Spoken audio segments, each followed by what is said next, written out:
સુરતના હજીરા સચિન રોડ પરથી પસાર થઈ રહેલી કારમાં અચાનક આગ લાગવાની ઘટના સામે આવી।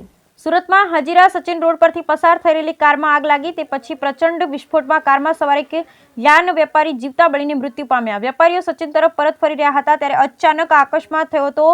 કારમાં આગ લાગ્યા બાદ કાર લોક થઈ ગઈ હતી અને તે અંદર ફસાઈ ગયો હતો। પોલીસના જણાવ્યા અનુસાર આભા ગામમાં રહેતા દીપકભાઈ છોટુભાઈ પટેલ યાન અને કાપડના વ્યવસાય સાથે સંકળાયેલા હતા। દીપકભાઈ બપોરે ઘરેથી મગદલ્લા કામ અર્થે જવા નીકળ્યા હતા। હજીરા સચિન રોડ પર પહોંચ્યા પછી તેને યાદ આવ્યું કે પોતાનો મોબાઈલ ઘરે મૂકી ગયો હતો। કાર સર્વિસ રોડ પર ઘર તરફ વળ્યો। હજીરાથી સચિન જવાના રોડ પર સર્વિસ રોડ પરથી તેઓ કાર લઈને પસાર થઈ રહ્યા હતા ત્યારે અચાનક કારમાં આગ લાગી હતી અને કાર લોક થઈ ગઈ હોવાથી તેઓ બહાર નીકળી શક્યા ન હતા। થોડી વારમાં કારમાં બ્લાસ્ટ થયો અને કાર આગીને ગોળો બની ગઈ। ઘટનાની જાણ થતાં જ ફાયર જવાનો ઘટના સ્થળે પહોંચી ગયા। આગ પર કાબુ મેળવ્યો। આગને કાબૂમાં લીધા બાદ અમે જોયું કે કારમાં ડ્રાઈવર દીપકભાઈની લાશ પડી હતી।